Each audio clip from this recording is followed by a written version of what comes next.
Hello guys, good morning. आज हम सीखेंगे जर्मिनेशन ऑफ सीड या सीड जर्मिनेशन के बारे में अध्ययन करेंगे। तो सबसे पहले जानते हैं कि germination the process by face of the plants grow from the seed into the seedlings, यानी कि कोई भी सीड है, सीडलिंग से अगर प्लांट्स डेवलप होता है तो सबसे पहले उसके लिए क्या है, सीडलिंग की आवश्यकता होती है। तो सबसे पहले क्या कहते हैं, seeds remain doormat until condition of favourable for the germination, यानी किसी भी सीड को जर्मिनेट होने के लिए उसको फेवरेबल कंडीशन होनी चाहिए। तो फेवरेबल कंडीशन उसको ऐसे मिल सकती है भाई। तो फेवरेबल कंडीशन के लिए उसको तीन चीज़ों की ज़रूरत पड़ती है। सबसे पहले तो उसको भाई वाटर की ज़रूरत पड़ेगी। अब वाटर के स्थान पे मॉइस्ट भी हो सकता है, नमी भी हो सकता है, कुछ भी ऑप्शन दिया जा सकता है। और नेक्स्ट आपका क्या है, हीट, राइट। हीट के स्थान पे आपका टेम्परेचर भी हो सकता है, ऑप्टिमम टेम्परेचर लिखा जा सकता है, या सनरेज भी इसके स्थान पे हो सकता है, यानी कि इसके स्थान पे क्या हो जाएगा, सनरेज भी लिखा जा हो सकता है। तो इनमें तीनों में से कोई भी कंडीशन हो सकती है।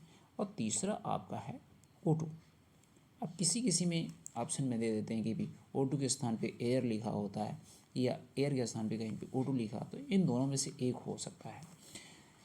तो यानी कि फेवरेबल कंडीशन तो आपकी समझ में आ गया। अब फेवरेबल कंडीशन अगर सिंपल भाषा में समझना चाहो तो ऐसे भी हो सकता है, जैसे कि चाय को अगर कुक करना है तो उसके लिए भी क्या हीट की ज़रूरत पड़ती है, पैन की ज़रूरत पड़ेगी, और शक्कर है, दूध है, पानी, इन सब चीज़ों की ज़रूरत होगी, और टी लीव्स है, तभी वो कंप्लीट हो पाएगी।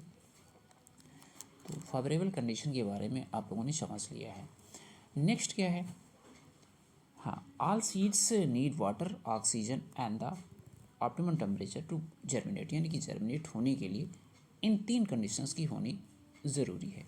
Fun of the seed exceed the proper condition, water, oxygen are taken the through out the seed coat. फिर जब ये सारी चीज़ें मिल जाती तो क्या होता है, इसके ऊपर से जो सीड कोट होता है, जिसको हम क्या कहते हैं, बिचूल कहते हैं, वो हट जाता है।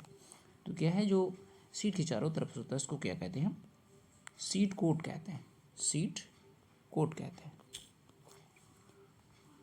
सीड कोट कहते हैं।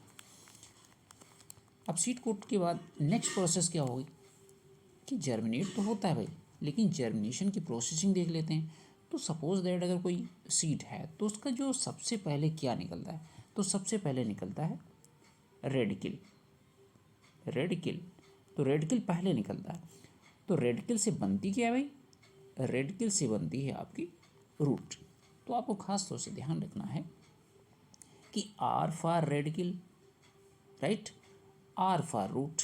तो कभी भी कंफ्यूज नहीं होना कि रेडिकल से रूट बनती है, राइट। और दूसरा है आपका होता है प्लूम्यूल, और प्लूम्यूल से बनती है सूट बनता है,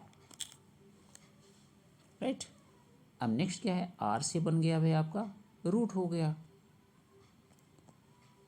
और आर से क्या होता है आपका रेडिकल होता है। तो यहाँ आपकी समझ में आ गया कि रेडिकल से रूट बनती है। नेक्स्ट क्या हो गया आपका सूट। सूट किससे बनता है, सूट बनेगा आपका प्लूम्यूल। तो प्लूम्यूल से क्या बनता है, सूट। दोनों चीज़ आपकी समझ में आ गई। तो यानी कि ये अगर अर्थ है तो इसके ऊपर के भाग, जो प्लांट्स का ऊपरी भाग होगा उसको बोलते हैं सूट, और रूट कहाँ जाएगी आपको, निचले हिस्से में चली जाएगी। तो ये कन्फर्म हो गया कि प्लूम्यूल से बनता है सूट और रेडिकल से बनता है रूट। रूट अर्थ से यानी कि ग्राउंड साइड में जाएगी, और सूट जो है वो सनरेज की तरफ यानी कि ऊपर की तरफ जाएगा। ये चीज़ तो समझ में यहाँ तक आ गया। अब यहाँ पे सीड की बात, तो सीडी की बात ही कर लेते हैं। तो सीड दो प्रकार के होते हैं, एक होता है डाइकोटिलेडोन, डाइकोटिलोडॉन। डाई का मतलब होता है, डाई का मतलब क्या होता है, डाई का मतलब होता है दो। कोई भी सीड है अगर उसमें दो कोटिलोडॉन्स है तो उससे आपकी क्या जनरेट होगी, उससे बनेगी आपकी टैप रूट। टैप रूट, तो डाइकोटिलोडॉन से क्या बनेगी, टैप रूट। और नेक्स्ट आपका है मोनोकोटिलोडॉन। मोनोकोटिलोडॉन, मोनो का मतलब होता है,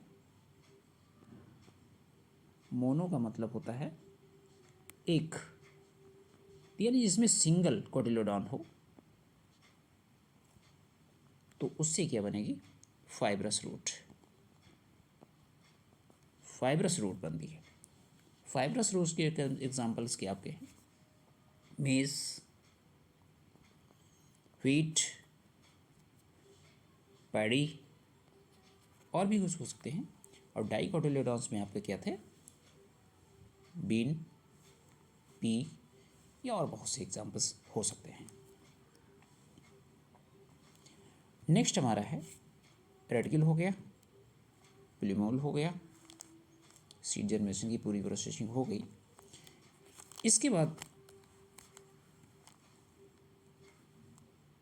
ऑक्सीजन जो है इसका परसेंटेज, अभी हीट की एयर की बात हो गई, तो एयर जो है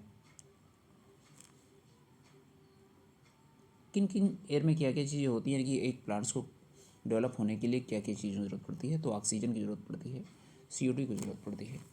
ये सब प्रोसेसिंग तो हो गई। अब देखते हैं कि जैसे कि सीड तो जर्मिनेट हो गया। अब सीड जर्मिनेट होने के बाद अगर सीडलिंग से अगर प्लांट्स को डेवलप होना हो या कंप्लीट ट्रीज़ में डेवलप होना हो तो उसके लिए कुछ कंडीशंस अलग होती हैं। उसके लिए क्या होगा भाई? उसके लिए आपको वाटर की तो ज़रूरत पड़ेगी ही, प्लस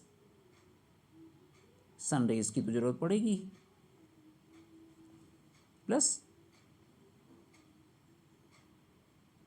3 चीज़ें तो मिल गई। अब क्या चाहिए आपको? एयर की ज़रूरत पड़ेगी। एक चौथी कंडीशन इसमें भी और भी होती है, ये होती सॉयल।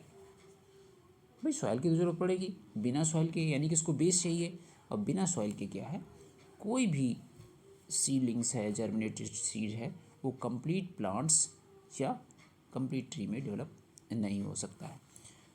तो ये 2 चीज़ें ध्यान रखना है कि सीड को जर्मिनेट होने के लिए हमको किन चीज़ों की ज़रूरत पड़ती है? वाटर, एयर और ज़रूरत पड़ती है हमको हीट की। लेकिन प्लांट्स को कंप्लीट डेवलप होने में किन चीज़ों की एक चीज़ पड़ जाती है? आपकी सॉइल की नीड पड़ जाती है। ओके, नेक्स्ट देते हैं कि एटमॉस्फेयर में यानी कि प्लांट्स को किन किन चीज़ों की ज़रूरत पड़ती है? भाई अगर प्लांट्स में डेवलप हो गया तो उसको ज़रूरत पड़ेगी भाई भोजन बनाना, तो उसके लिए क्या, उसको CO2 की ज़रूरत पड़ेगी, राइट है। हीट की ज़रूरत पड़ेगी, हीट मीन्स सन रेज की ज़रूरत पड़ेगी, और वाटर की ज़रूरत पड़ेगी, और सॉइल तो है उसके पास। अब यहाँ पे एक चीज़ ध्यान रखना है, जब ऑक्सीजन और नाइट्रोजन सभी की बात हो रही तो इसको नाइट्रोजन की भी ज़रूरत पड़ेगी। तो देखते हैं कि एटमॉस्फेयर में जो एयर्स हैं वो कितने परसेंट हैं। तो इसमें N2 आपका होता है 78%, 78.08% कह सकते हो, और O2 आपका है 20.95%, और आपका CO2 जो है लगभग 0.04% है। अदर गैसेस भी हैं, इनर्ट गैसेस हैं, हीलियम है, आर्गन है, क्रिप्टॉन है, जीनॉन है, ये गैसेस भी इसमें अवेलेबल हैं। तो हमने germination of seed, favourable conditions और उसके कोटिलेडॉन्स भी पढ़ लिए, उनके प्रकार भी पढ़ लिए। इस प्रकार से सीड जनरेशन हमारा कंप्लीट हो गया, और नेक्स्ट वीडियो में जो है इसके आगे पढ़ेंगे। Thank you for watching.